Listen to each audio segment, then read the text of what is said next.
Hey everyone, welcome back to my channel. Today I'm going to be doing part 3 of my anticipated new releases of the year. I couldn't resist. I needed to do a part 3 because I have come across over 30 more anticipated releases of the year that I just have to mention. I have to talk about. I can't not. I made a list. I made a long list. So get out a pen and paper, grab a cup of tea, and let's jump right into it. First one up on the docket is gonna be The Last Beekeeper by Julie Carrick Dalton. So to just kind of run through all of these really briefly, so this video isn't like, over an hour long and I'm not taking forever. I'm just gonna read a few sentences from the premise. It's been more than a decade since the world has come undone, and Sasha Severn has returned to her childhood home with one goal in mind: find the mythic research her father, the infamous last beekeeper, hid before he was incarcerated. And then further down in the premise, I'm picking one more sentence that I think is very relevant to this synopsis to give you a good idea of the story. People who claim to see bees are ridiculed and silenced for reasons Sasha doesn't understand, but she can't shake the feeling that this impossible bee is connected to her father's missing research. This sounds very intriguing. It's a story about there not being any more bees in the world and what that world would look like when bees no longer exist. Up next is They Never Learn by Lane Fargo. Now this one is actually going to be kind of a buddy read that we're going to be doing over in Jake's Discord, or the Bookish Drummer, Jake over from the Bookish Drummer. We are all doing his October monthly book pick, which is this one right here. It says, Scarlett Clark is an exceptional English professor, but she's even better at getting away with murder. So we have a thriller, murder mystery type story. I am really intrigued by this one, especially because I love a good thriller. I love a good murder mystery as well, but like suspense, I need it. I've been on a suspense kick lately, and it's going to be a really fun time doing a buddy read of this with Stacy and Jake and everybody else that is jumping in over on his Discord. Up next is Vanishing at Castle Moreau by Jamie Jo Wright. Jamie Jo Wright is an author that was kind of brought to my attention from Teresa over from Sweet Tea Reads, my really good friend. She really likes Jamie Jo Wright and her writing and her stories, and I decided to give it a go. We are planning on doing a couple buddy reads. This might be one of them. In 1865, orphan Daisy Francois takes a position as housemaid at a Midwestern Wisconsin castle and finds that the reclusive and eccentric Gothic authoress inside hides more than the harrowing tales in her novels. With women disappearing from the area and a legend that seems to parallel these eerie circumstances, Daisy is thrust into a web that may threaten to steal her sanity, if not her life. It says in the present day.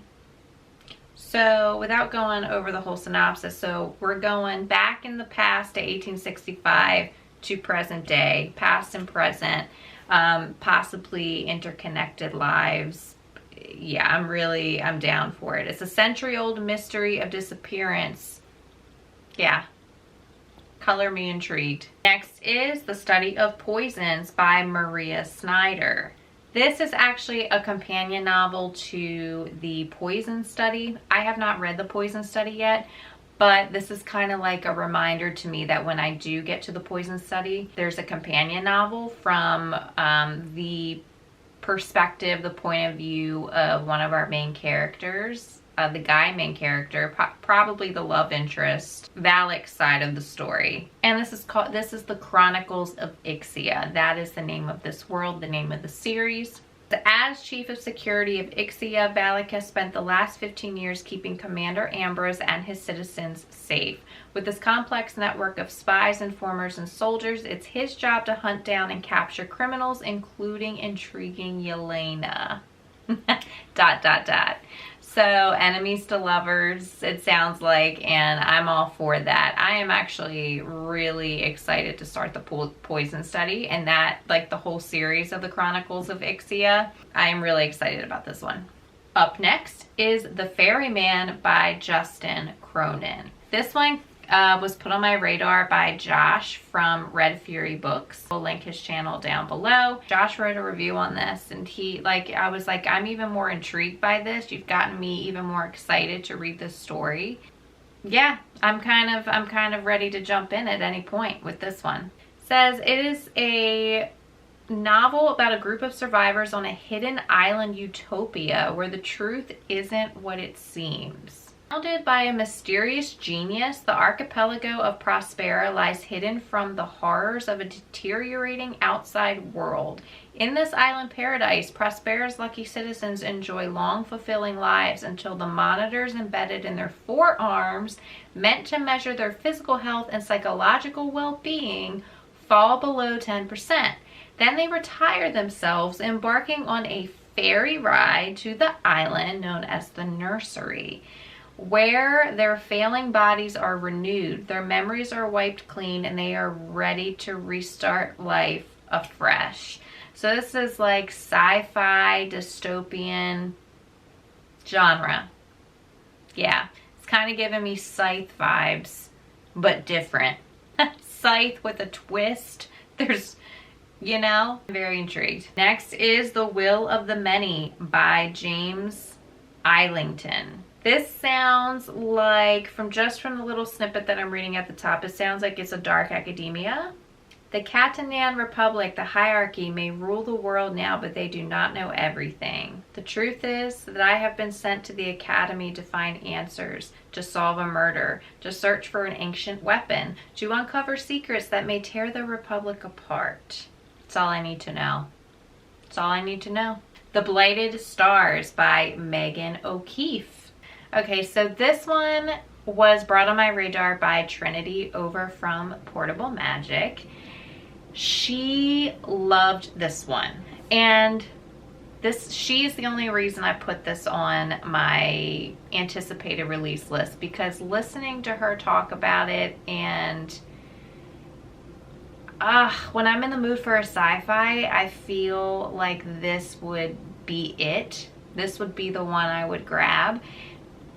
Here's a little bit of the premise. When a spy is stranded on a dead planet with her mortal enemy, she must first figure out how to survive before she can uncover the conspiracy that landed them both there in the first place. She's a revolutionary, humanity's running out of options, habitable planets are being destroyed as quickly as they're found, and Nara Sharp knows the reason why. The all-powerful Mercator family has been controlling the exploration of the universe for decades and exploiting any materials they find along the way under the guise of helping humanity's expansion. But she knows the truth, and she plans to bring the whole family down from the inside. Yeah. Trin, you sold me on this when I heard you talk about it and your review of it, so you got me. You got me. Next up is Garden of the Cursed by Katie Rose Poole. Book 1 in Garden of the Cursed series. First off, look at this cover. There's two covers. So I'm going to include both covers, the original and the special edition. I came across this book by watching a special unboxing video from Kimberly Reeds, and I like watching her unboxing videos. And this is where the special edition of this, I was like, oh, the colors, the colors.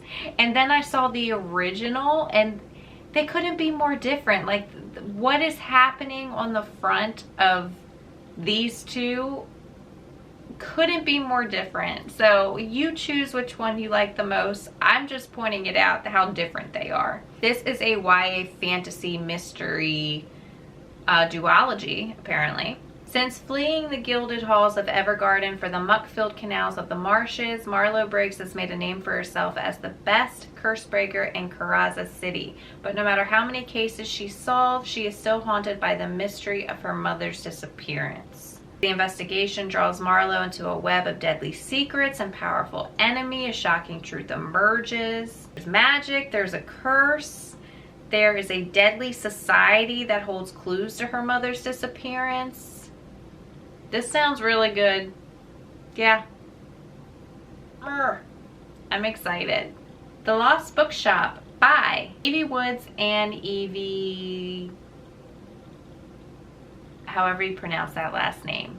Two authors with the same first name, can't pronounce the second author's last name. On a quiet street in Dublin, a lost bookshop is waiting to be found. For too long, Opaline, Martha, and Henry have been the side characters in their own lives. But when a vanishing bookshop casts its spell, these three unsuspecting strangers will discover that their own stories are every bit as extraordinary as the ones found in the pages of their beloved books. And by unlocking the secrets of the shelves, they find themselves transported to a world of wonder where nothing is as it seems. So this one is a book about books, and I'm not sure how magical or fantastical it's gonna be. That's kind of like a mystery element to this. If it's like figuratively or literally, so I'll see. The Edge of Sleep by Jake Emanuel. This is one I have not heard anyone talk about before. I came across it on Goodreads and it immediately intrigued me, especially because I haven't heard anyone bring it up or talk about it, and I'm like, this could be a hidden gem. This could be a hidden gem. Let me put it on someone else's radar. What if the whole world fell asleep and didn't wake up again? I mean, what if?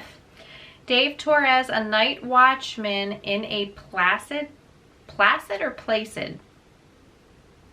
Probably placid. In a placid coastal town, knows all about sleep troubles. Since childhood, he's battled terrors and nightmares. Sometimes those battles leak into his waking life, with disastrous consequences for those he loves. Now Dave lives alone and self-medicates to neutralize his dreams. The morning after Independence Day in Santa Maria, California, is so quiet Dave can hear the ocean from miles away. Every radio station whispers static.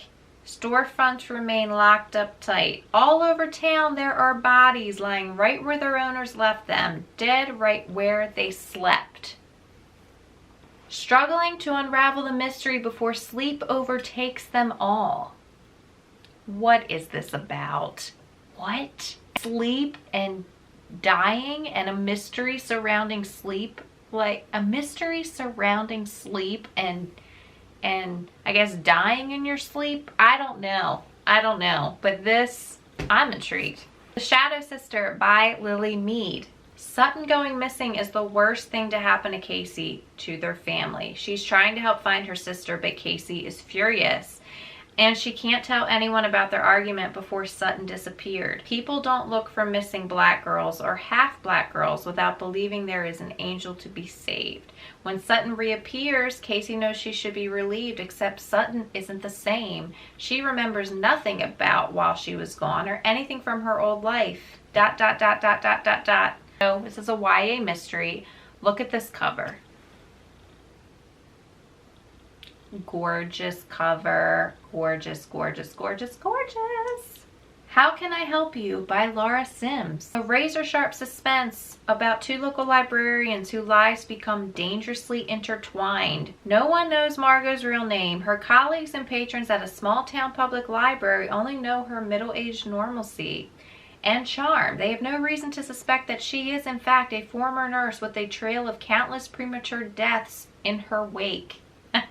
But she has turned a new page, and the library is her sanctuary to quell old urges. We got a librarian with a murderous past, and then, you know, ... We'll see what happens from there. The Last Ranger by Peter Heller. I've read 3 novels by Peter Heller, and I like his stories. I like his stories for the wilderness aspect. He's a wilderness guy, so all of his books are going to be in the outdoors. They're going to contain that, not even a sense, okay? You're not even getting a sense of wilderness. You are in the wilderness. You're learning about the wilderness. So if you like wilderness stories and kind of jumping in, like fishing and camping and hiking and going out, survival, like that is what he is about. There are 2 more, including this one, that I want to read by him. So to like get a better idea and feel for his writing. So this one, and of course there's a wolf on the cover, and I love wolves. Anything wolf related, I'm just kind of drawn to anyway. And it's mystery, so his books are usually mystery based. Not all of them, but this one is a mystery. Set in Yellowstone National Park, where a skirmish between a local hunter and a wolf biologist turns violent, and a park ranger facing his own personal demons sets out to determine what really happened. The Fascination by Essie Fox. Victorian England. A world of rural fairgrounds and glamorous London theaters. A world of dark secrets and deadly obsessions. Okay, twin sisters are identical in every way, except that Tilly hasn't grown in a single inch since she was 5. Coerced into promoting their father's quack elixir as they tour the county or the country fairgrounds at the age of 15, the girls are sold to a mysterious Italian known as Captain. Okay, I don't need to read any more to get an idea of where this storyline is headed. Theater, performers, yeah, curiosities, the people, you know, that type of premise, and when I'm in the mood for that, I'll jump into this one. Darkwater Daughter by H.M. Long. This is book 1 in the Winter Sea series. I am so excited for this book. Yes. You want to know why? Because this is supposed to be like Pirates of the Caribbean. Of course, I'm thinking of Daughter of the Pirate King as well. So, oh my gosh, a mashup of those two things. Gimme, gimme, gimme right now. A storm singer and pirate hunter join forces against a deathless pirate lord in the swashbuckling adventure on the high seas. I need another fantastical pirate story. Mary Firth is a storm singer. What, pray tell, is that? A woman whose voice can still hurricanes and shatter armadas? Faced with servitude to pirate lord Sylvanus Lear, she offers her skills to his arch rival in exchange for protection. I need this in my life immediately. Immediately. Dead 11 by Jimmy Giuliano. Giuliano. I mean, Italian, can we get any more Italian? This was brought on my radar by Teresa. And I was like, girl, we need a buddy read this. So we are planning to do a buddy read of this. This is the premise of this. It sounds so intriguing. On a creepy island where everyone has a strange obsession with the year 1994, a newcomer arrives hoping to learn the truth about her son's death, but finds herself pulled deeper and deeper into the bizarrely insular community and their complicated rules. Weird, bizarre, cult-like storyline on an island. And Dead 11, that, like, the title, and first off, the title gives me Agatha Christie vibes. And look at this cover. That is a VHS tape, kids. 1990, the obsession with the year 1994. Well, that makes sense why there's a VHS tape on the cover. That would make sense, wouldn't it? Yeah. Sea of Souls by N.C. Scrimgeour. I probably did not pronounce that correctly, but this is book 1 in the Sea of Souls saga. Okay, this is a Selkie story. I have only read one Selkie story, and it was a fail. It disappointed me tremendously. It wasn't what I thought it was going to be. So this one, I'm like, please give me a Selkie story that I'm going to fall in love with. I really want a good Selkie story. And I came across this, and so many people are really loving this. As dark be the water, and darker still the creatures that lurk within. Following our main character, Isla Blackwood. When tragedy calls her home, she realizes she can no longer escape the duty she's been running from. Selkie raiders have been terrorizing the island's coast, and when they strike at Blackwood Estate, she is forced to flee with her hot-headed brother and brooding swordmaster to avenge her family and reclaim her home. Yes. Yeah. I really hope this is the redemption that I am just looking for. Keeper of Hidden Books by Madeline Martin. Considering this is a new release and I just read one from her that I loved, I was like, you know, I think I'm gonna jump into one of her other books. I'm gonna see what else she's got. It is inspired by the true story of the underground library in World War II Warsaw. In her life, Sophia has found comfort in two things during times of hardship: books and her best friend Janina. But no one could have imagined the horrors of the Nazi occupation in Warsaw. As the bombs rain down and Hitler's forces loot and destroy the city, Sophia finds that now books are also in need of saving. It's a book about books, but also in this time frame where books are being burned and banned, and my heart, my ever-loving heart. Just leave it at that. Leave it at that. Bada bing, bada boom. The Hike by Lucy Clark. All right, we have 4 female friends, old friends bound by history, adventures, and old secrets, and now bound by murder. They lace up their hiking boots for the adventure of a lifetime in the Norwegian wilderness. Okay, so that's our setting. A place of towering mountains, glass-like lakes, log cabins, and forests stolen from a fairy tale. It's the perfect place to lose yourself until a broken body is found at the bottom of a ravine. Okay. So, we have a murder mystery set in the Norwegian wilderness. I'll Tell You No Lies by Amanda Macrina. This is a YA historical fiction, Cold War era, about a girl in post-World War II America who becomes entangled with an escaped Soviet pilot and must learn to decipher truth from lies. Set in New York, 1955. So this seems like, I'm not going to read the premise because there's a lot involved, but even from the book cover, it looks like it's a forbidden romance. And just from that little snippet, it's like, okay, forbidden romance. Yeah, maybe some betrayal.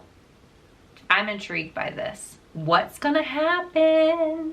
I'm intrigued by this, by the psychology of it. This is drawing me in on a psychological level. This is my future editing self. There are several that I forgot to include. So here they are. First one is called Old God's Time by Sebastian Barry.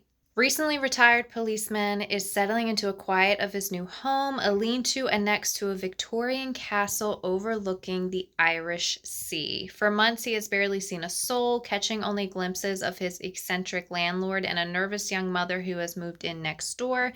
Occasionally, fond memories return of his family. But when 2 former colleagues turn up at his door with questions about a decades-old case, one which Tom never quite came to terms with, he finds himself pulled into the darkest currents of his past. So this one seems like a haunting, atmospheric, possibly a crime that went unsolved, grief, loss, memories. Yeah. This next one, A Haunting in the Arctic by C.J. Cook. This one is intriguing to me because it is, of course it's atmospheric, but it is set in Iceland. Something has walked the floors of the Orman for almost a century, something that craves revenge. Creepy. All right, the year is 1901, Dundee, Scotland. Nikki wakes on board the Orman, a whaling ship attacked and dragged there, held against her will. With land still weeks away, it's just her, the freezing ocean, and the crew. They're all owed something only she can give them. The Orman has been drifting across the oceans for decades. Its crew inexplicably vanished. Its story still unknown. But urban explorer Dominic has battled to reach it, an old shark fishing village on the northern tip of Iceland, just 20 miles from the Arctic Circle. A place where no one has lived for over 40 years. And the resting place of the Orman, the ship. She thought it was deserted, but something is there with her and it's seeking revenge. Okay.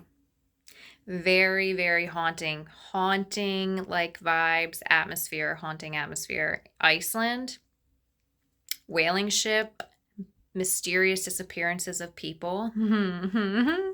Okay. Thieves Gambit by Kavion Lewis. So this one is supposed to have Inheritance Games vibes, and Inheritance Games is one of my favorite books. Says at only 17 years old, Ross is already a master thief, especially adept at escape plans, until her plan to run away from her legendary family of thieves takes an unexpected turn, leaving her mother's life hanging in the balance. She then, in a desperate bid, she then enters the Thieves' Gambit, a series of dangerous international heists where killing the competition isn't exactly off limits, you know? The grand prize is a wish for anything in the world, a wish that could save her mom. I mean, it's kind of like Hunger Games-esque in a way, mixed with Inheritance Games. Very intriguing. After the Forest by Kel Woods. This is a Hansel and Gretel retelling. Now, Hansel and Gretel, it's like the well-known Brothers Grimm grimdark fairy tale. It used to give me nightmares as a kid. I remember when I was in pre-K, they would read this to us, and nightmares every time. I had to sit out. I couldn't be a part of it. And I'm like, why? I think about it now. I'm like, why would they read grimdark fairy tales to children? That's like, that's horror stuff. Why? Like, that's like preteen, teenage level, under the covers with a flashlight age range, where you're starting to get introduced to these grim tales, not for pre-K. So it's no wonder I was having nightmares. I feel, poor baby. After the Forest is a dark and enchanting fantasy debut. Okay, this is a debut, so I'm not going to go in like expecting the world. Debuts, you got to go in giving it some grace. It's a debut. 20 years after The Witch in the Gingerbread House, Greta and Hans are struggling to get by. Their mother and stepmother are long dead. Hans is deeply in debt from gambling, and the countryside lies in ruin, its people starving the aftermath of a brutal war.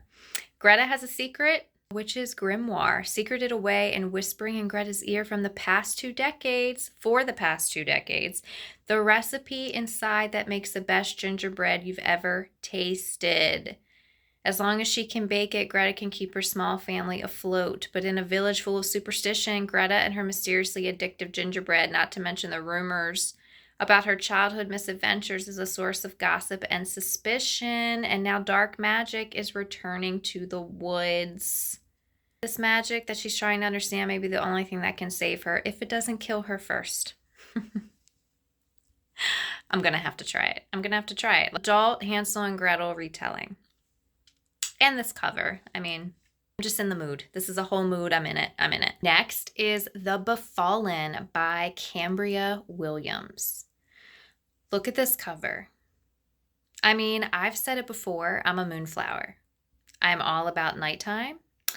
I love the moon and everything about the moon and the stars and the galaxies and like the nebula and the Milky Ways. I love the moon. I'm a moonflower. I bloom under moonlight. I saw this and I was very drawn to it. Of course I was. And this is just a little snippet of the premise. Sloane, sheltered yet persistent, believes she's capable and longs for everyone to see past her disabled leg. We have disability representation. Sold. Selling at market day unaccompanied is the chance to prove herself. But when she returns home to her village, she's shattered to discover the Befallen has killed everyone. Having nothing but her faith in the goddesses of the moon, she's forced to test her strength in the outside world. Sloane realizes the kingdom is dangerous even without the full of thieves, thugs, and worse heretics. Sloane is further shocked. No one seems to know the entire legend, which promises a hero will defeat the Befallen. So I'm intrigued about the Azure Moon aspect, and I love having a main character with some type of disability rep. It's not done enough just to be in her perspective of a daily struggle with this disability, let alone having to have more on her shoulders. Yeah, to be a part of that would just be... I'm here for that. I'm here for that representation. And the last one is A Spring for Spears, Wolfsong Saga, book number 1, by Katie Cross and Derek Allen Sidaway. Look at this cover. I mean, we all know that I love animal companions. I love animal companions and I love wolves. Fate of the Wolf Riders falls on an outcast, and we have wolf riders, and I would love to have a wolf of the night to ride. I've always envisioned that, like, because I'm a very nocturnal creature. Like, clearly I would be, if I had some magical abilities and had an animal companion, one of my like nighttime animal companions would definitely be, I picture like a black, purple, huge wolf that would just take me for a ride, like through the forests, through the magical forests. Fearless warriors who ride giant Amarak wolves. What did I just say? I said I've always envisioned having a giant wolf. This is a sign. Like her ancestors, she yearns for the soul-deep bond with a wolf, the connection, the union, a chance to prove her worth and honor her mother's legacy. Yet she's never heard the wolf song. Oh my gosh, you have to hear a wolf song to be bonded? I'm excited. I'm so excited for this one. Ah! I'm so excited.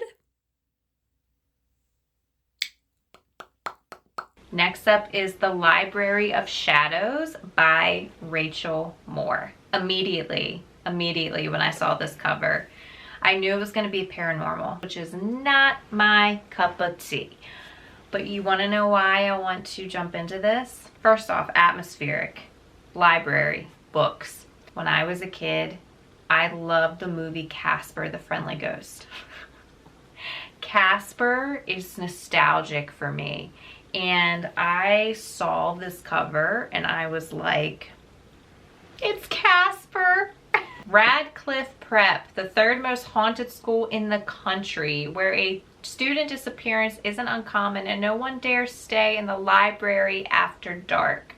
And Esty Logano enrolls with the hopes of finding her dead father. Not literally, of course. She doesn't believe in ghosts, but going to her dad's school just seems like her best hope at figuring out who he was. Then Este meets Mateo, who is maybe, probably, definitely a real ghost. And an annoying one at that. It's like sarcastic and fun at the same time. Again, Casper. It's giving me Casper vibes. I need it. I'm gonna give this a go. Next up is Black River Orchard by Chuck Wendig. This one sounded more thriller to me, which is why I'm very intrigued by this. And atmosphere. Atmosphere, it's pulling me in because it's reminding me of Small Favors. Small Favors is one of my favorite thrillers of all time. It says a small town is transformed by dark magic when a strange tree begins bearing magical apples. Do tell me more. I feel like maniacal laughter needs to ensue. It's autumn in the town of Harrow, but something else is changing in the town besides the season, because in that town there is an orchard, and in that orchard 7 most unusual trees, and from those trees grows a new sort of apple, strange, beautiful, with skin so red it's nearly black. Take a bite and you will desire only to devour another and another, and you will become stronger, more vital. The Adam and Eve storyline situation of like the forbidden fruit. It's going back to like the origins of the town and its roots and the history.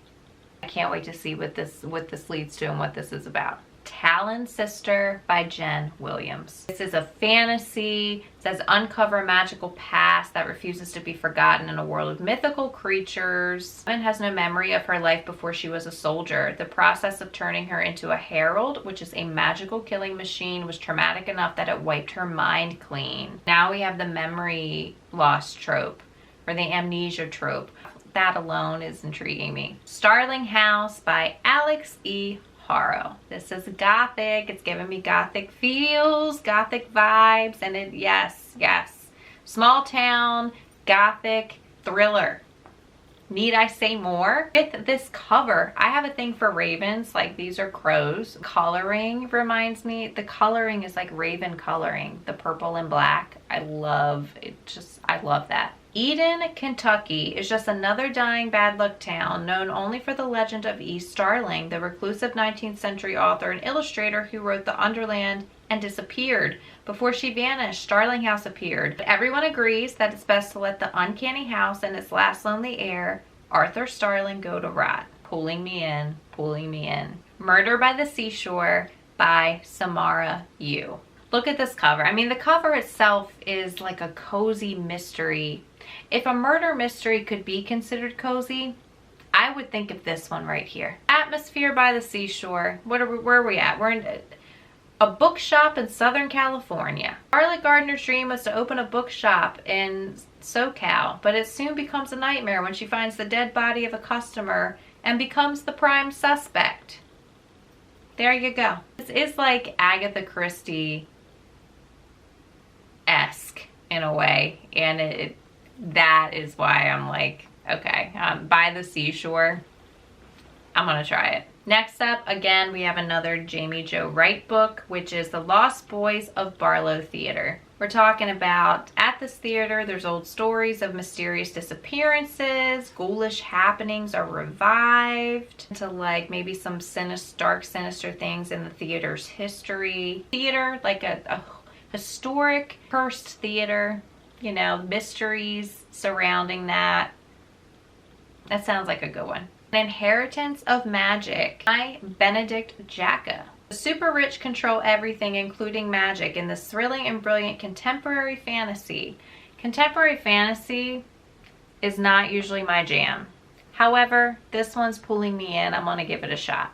The wealthy seem to exist in a different glittering world from the rest of us, almost as if by magic. Stephen Oakwood is a young man on the edge of this hidden world. He has talent and potential, turning that potential into magical power. So this could be a hit or miss for me, considering that we're talking about aristocratic houses of a magical world, hoarding knowledge. I'm gonna give it a shot. The Daughters of Block Island by Krista Carmen. Ooh, it says, in this ingenious and subversive twist on the classic Gothic novel, the mysterious past of an island mansion lures two sisters into a spiderweb of scandal, secrets, and murder. Two sisters, strangers since birth, yet bound by family secrets, are caught up in a century-old mystery on an isolated island. One of the best settings for a book is having a mystery and a murder mystery, having like that locked door, isolated, just, it adds to it. It's like the best. It's one of the best settings you could possibly have. Pull me in. Drawing me in, drawing me in. All right, we got 2 books left down to the wire. Next one is Talk by Christopher Paolini. Now, when I first saw it, my mouth dropped open because I was like, really? We're gonna go back to one of my favorite fantasy series of all time? We're gonna go back to Aragon? What? Thought that he was going to continue the series, but this is not a continuation. This is a companion that's following our character Murtaugh after the series, after that story. It says it is set a year after the events of the inheritance cycle. Join dragon rider Murtaugh and his dragon as they confront a perilous new enemy. Thorn, that's his name. His dragon was Thorn. That was it. I'm not going to read the premise of this one because honestly, you need to just read the inheritance cycle if you have not read it yet. It's one of my favorite fantasies of all time. I love it so much. I did not like the ending, which is why I really wanted this to be a continuation of the inheritance cycle. I did not like how the last book ended. I was very disappointed. I still love the story. I love everything about it except the ending. Hated it with a passion. Hated it. Everything else I loved. Everything else is fantastic. I do not like how we ended it. I just got to say it. Finally, we are on the last book, Enchanted Hill by Emily Murphy. This is a historical mystery. Escape to Enchanted Hill, where two people with a dark shared past collide while working undercover at a glittering mansion on the California coast. The year is 1930. Cora McCavanagh is posing as a maid at Hollywood magnate Truman Bird's legendary estate. She's closing in on the damning evidence she needs for a high-profile client. An aspiring PI, she was trained by her father, a former prison guard at the notorious Pelican Island, where Cora grew up surrounded by hardened criminals. This is different. This is a different, I don't think I've read anything like this before. My curiosity is getting the best of me. All right, y'all, I've been talking way too long. They're just so intriguing. Like, I came upon them. They were intriguing. I had to mention them. And I also, a lot of them I haven't heard a lot of people talk about, and I love hidden gems. I love talking about books that no one else is talking about because it's exciting, and I want that excitement factor for you. I want to add to your TBR pile. This is why I'm doing this. Let me know in the comments down below which one of these that intrigues you the most, ones that are hidden gems that you have never heard of before, that you're like adding it. How many have you added so far? I'm curious to know how many I've pushed upon your pile. If you like this video, give me that thumbs up and smash that subscribe button so you can enjoy all of my upcoming bookish content. And as always, happy reading, and I will see you in the next video. Cheers.